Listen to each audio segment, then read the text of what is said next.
ভিডিওর মেসেজটা মার্কেটিং এর লাগবে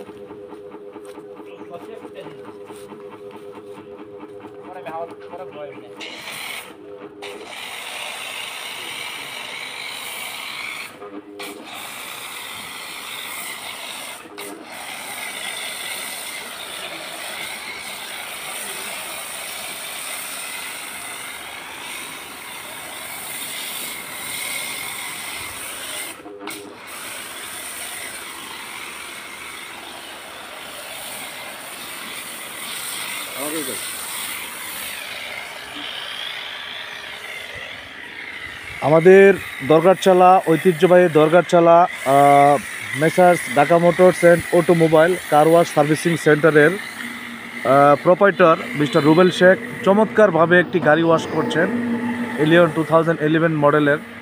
আমি বিভিন্ন জায়গায় অনেক গাড়ি ওয়াশ করেছি, কিন্তু তার মতো এত সুন্দর সময় নিয়ে এবং যত্ন সহকারে কার ওয়াশ করতে আমি কখনো দেখি নাই।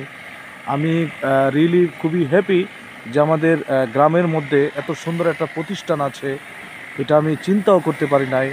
যাই হোক, আমি আপনাদেরকে বলতে চাই যে রুবেল মিয়া অত্যন্ত আন্তরিকতার সাথে উনি কাজ করেন এবং গাড়ির বিভিন্ন চিপা চাপায় যত ধরনের ডাস্ট আছে সে উনি একদম চুম্বকের মতন বের করে নিয়ে আসেন। এটা খুবই ভালো। ডেফিনেটলি সেইভাবে যদি কাজ করে তাহলে তার কাজের কোনো অভাব হবে না। এবং সবচেয়ে বড় কথা হলো সে তার নিজের কাজটা সে নিজে করে, কোনো কর্মচারী বা কাউকে দিয়ে সে কাজটা করায় না।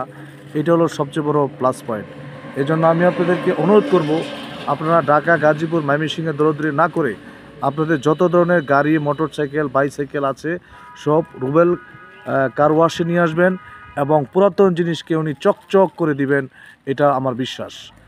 এখন রুবেল মিয়া ফোম মেরেছেন গাড়ির মধ্যে, দেখা যাক যে পরিমাণ ফোম দিয়েছেন আমি কখনো দেখি নাই যে এত পরিমাণ ফোম দিতে।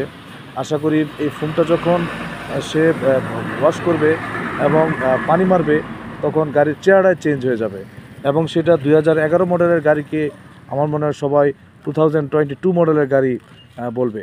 রুবেল, ওই যে নিচে নিচে কষা দাও, নিচে প্লাস্টিকে একদম নিচে, হ্যাঁ নিচে নিচে যাও এবং কোনা কোনা কোনা, হ্যাঁ এই যে কোনার মধ্যে মারো কষা, এই কোনা পিছনের বাম্পারের কোনায় নিচে এই জায়গায়, এই চারটা এই জায়গায় কষা দিবা। এটা পরিষ্কার করতে হলে পুরা গাড়ি এমনি পরিষ্কার হইব। আর এই যে এই জায়গাটা কষো, এই যে আমি এই যে হলুদ ধরিস, এই যে এই যে এই যে এই যে ময়লা, ঠিক আছে, এইগুলা গাড়ি কষো বেশি, উঠবে অটোমেটিক ঠিক হয়ে যাবো।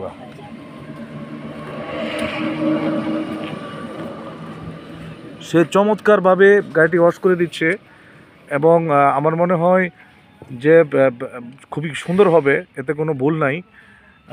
এবং সে খুবই তাড়াতাড়ি ভিতরে ওয়াশ করার জন্য একটি হাওয়া মেশিন সেটা কিনে ফেলবে, আমাকে সে আশ্বস্ত করছে। এখন আমি চিন্তাভাবনা করলাম যে আমি আর ঢাকায় কোনো গাড়ি ওয়াশই করব না এবং আমি ঢাকা থেকে যখন বাড়িতে চলে আসব তখন আমি গাড়িটা ওয়াশ করব।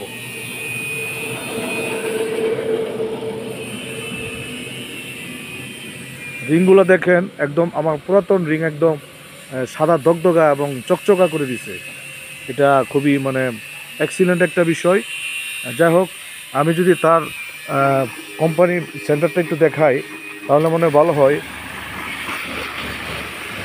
এখানে ডাইনামো আছে এবং এখানে এটা হলো মেশিন, এখানে হলো হাওয়া মেশিন, এখানে জেনারেটর আছে, এটা হলো তার অফিস রুম এবং গ্যারেজটা যথেষ্ট বড়। এখানে মোবিল এবং ইঞ্জিনের যত ধরনের কাজকাম আছে সব এখানে সে করে থাকে। এটা নিঃসন্দেহে আমাদের এলাকার জন্য একটা বিশাল প্লাস পয়েন্ট যে এত সুন্দর একটা প্রতিষ্ঠান এখানে হয়েছে। ডেফিনেটলি এটা রুবেলের জন্য খুব ভালো হবে এবং সেই সাথে এলাকার মানুষের জন্য ভালো হবে। সে এখন ফোম ওয়াশ করে এখন চমৎকারভাবে সে পানি মারতেছে এবং সেই সাথে গাড়িটা চকচক করতেছে। যাই হোক, আমরা ইনশাল্লাহ নেক্সট আরও কোনো সুন্দর ভিডিওতে আপনাদেরকে নিয়ে আসবো। আশা করি সে পর্যন্ত আপনারা আমাদের সাথেই থাকবেন এবং রুবেল কার ওয়াশে আপনারা ঘন ঘন গাড়ি নিয়ে এসে কার ওয়াশ করবেন, যাতে করে তার বিজনেসটা সে সাকসেসফুল হতে পারে। এই আশাবাদ ব্যক্ত করে আজকের মতো এখানে শেষ করলাম। রুবেল, কিছু বলবা? না, বলো তুমি কিছু। চলে আসবেন এখানে হ্যাঁ হোমওয়ার্ক, এখানে ইঞ্জিনের কাজ করবেন, হয় পাইপে টায়ার মাইকো হ্যাঁ ঠিক আছে, কিছু হচ্ছে হ্যাঁ চলে আসবেন আপনারা। ওকে, থ্যাংক ইউ।